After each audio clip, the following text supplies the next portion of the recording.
Bonjour à tous, on se retrouve aujourd'hui.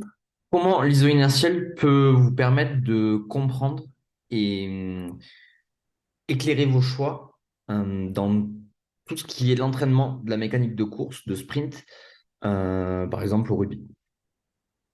On a notre athlète qui vient de terminer un exercice. On est sur un exercice de départ, un sprint, le starting block. On pourrait le faire sur un changement de direction, sur une sortie ouverte, une sortie fermée.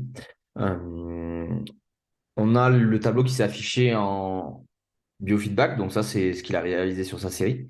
Si je vous montre ce que ça peut donner pendant que l'athlète travaille, on voit l'amplitude de mouvement qui se met, on a l'amplitude de mouvement et le signal qui apparaît, les différentes répétitions en excentrique, en concentrique. Là, on avait choisi d'afficher, c'était, il me semble, peak power. Et ensuite, on a notre tableau, on l'arrête. Et après, on passe à la partie analyse. Donc ça, après, on peut forcément paramétrer tout le temps les zones de travail, euh, les alarmes, les pourcentages de pertes et tout ce qui va avec.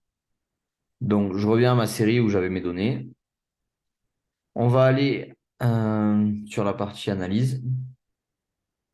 Donc là, ce que je vais choisir d'afficher, c'est ma série qui vient d'être réalisée avec chaque fois en excentrique, en concentrique. On a généralement nos deux premières répétitions qu'on isole. Le temps que la machine se lance, que l'iso inertiel se lance, et après, on a la suite. Ce qu'on va pouvoir mettre en place, c'est par rapport au biofeedback, temps d'atteindre jusqu'à puissance max, l'amplitude et l'impulsion.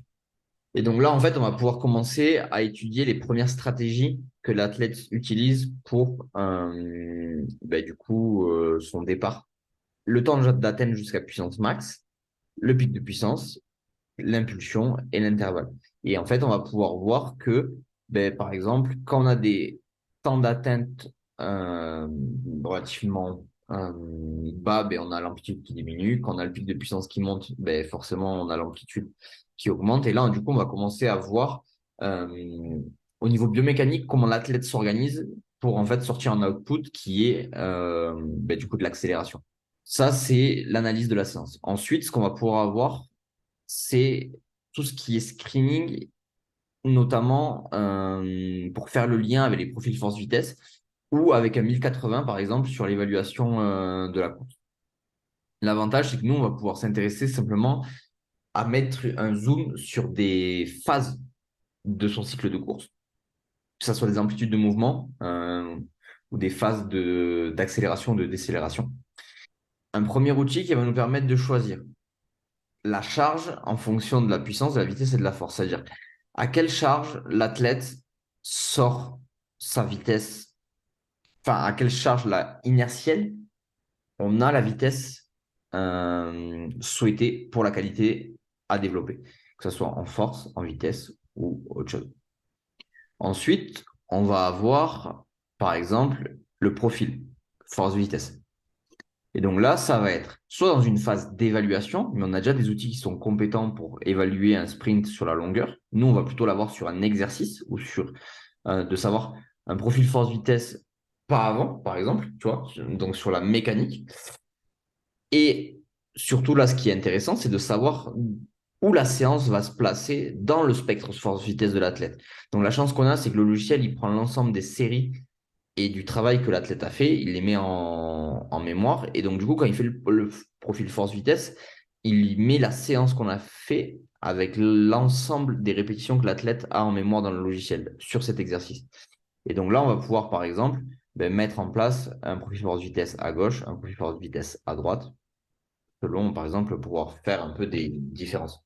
Et là, par exemple, la séance du jour, on sait que c'était une séance qui se situait de ce côté-là du spectre. La dernière chose, ça va être notamment pour de la réhab, un screening en fait du geste sportif. Donc là, on va faire un lien entre le signal moteur et la biomécanique de course. Et là, en fait, l'avantage, c'est qu'on va pouvoir comparer. Là, on va pouvoir comparer, ça va être, je prends ma troisième répétition, elle est de cette manière-là et on prend notre neuvième répétition, là, on sait que c'était la dernière, donc forcément, on va aller chercher la huitième, puisque là, il avait abandonné. Donc là, on voit qu'avec la fatigue, l'athlète, il a plus du tout de force d'absorption excentrique et il met du temps à renvoyer l'énergie. Mais forcément, il n'a pas d'énergie à stocker, donc il faut qu'il la crée. Et donc, à partir de là, en fait, on va pouvoir ben, évaluer, pouvoir comparer les différentes répétitions qu'on a pour que, ben, en fait, on voit où sont les facteurs limitants. Et en fait, là, on va pouvoir identifier ce qui est invisible dans la data classique, sur un GPS, sur un VBT.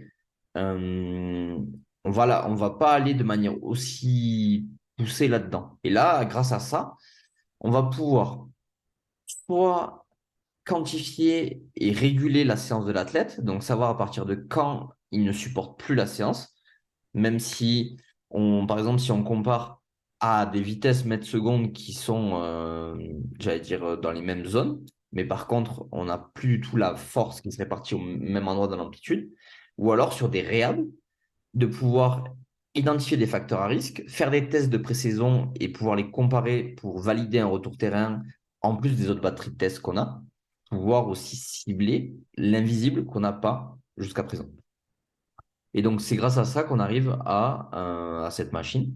Ça va nous permettre de mettre en place euh, le screening sur la force, la vitesse, la puissance et l'amplitude, parce qu'on sait que c'est des marqueurs qu'on peut mettre en relation avec d'autres tests, par exemple un test isocinétique, qui lui est réservé aux cliniques, ou du moins qui est géré par le médical.